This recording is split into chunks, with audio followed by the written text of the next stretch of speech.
افغانستان میں طالبان کا قبضہ جاری ہے اور ابھی تک کی اطلاعات کے مطابق پورے کے پورے افغانستان میں طالبان قبضہ کر چکے ہیں۔ اس وقت وہ اپنے ملک میں تمام تر اختیارات کے مالک ہیں اور اللہ کے سوا اور کوئی بھی طاقت ان کو کچھ بھی کرنے سے روک نہیں سکتی۔ گویا کہ وہ جو چاہیں اپنے ملک میں کر سکتے ہیں۔ وہ چاہیں تو مقامی لوگوں کے مال، ان کی جائیداد اور ان کی املاک پر قبضہ کر سکتے ہیں۔ غیر ملکیوں کو، خاص طور پر امریکہ کے شہریوں اور سفارتکار عملے کو اپنے انتقام کا نشانہ بنا سکتے ہیں، کیونکہ امریکہ ہی ان کا سب سے بڑا دشمن رہا ہے۔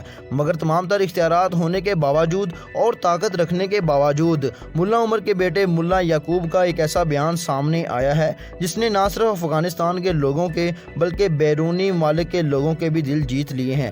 ملا یعقوب نے ایک بیان جاری کیا ہے جس کے اندر انہوں نے تمام طالبان کو تنبیہ کی ہے کہ وہ مقامی لوگوں کو اور مقامی آبادی کو کسی بھی قسم کا نشانہ نہیں بنائیں گے، بلکہ ان کی جان، ان کے املاک کی حفاظت کریں گے۔ آپ لوگوں کی جانب سے ان کو کسی بھی قسم کا مسئلہ نہیں ہونا چاہیے۔ آپ لوگ کسی بھی قسم کی لوٹ مار نہیں کریں گے اور نہ ہی ان کو کسی قسم کا نقصان پہنچائیں گے۔ اس کے علاوہ انہوں نے کہا کہ افغانستان میں موجود تمام غیر ملکیوں، جن میں امریکہ، برطانیہ، روس، فرانس، کینیڈا اور دیگر ممالک کے شہری شامل ہیں، ان کی حفاظت افغان طالبان کی ذمہ داری ہے اور وہ حفاظت کے ساتھ افغانستان سے نکل سکتے ہیں۔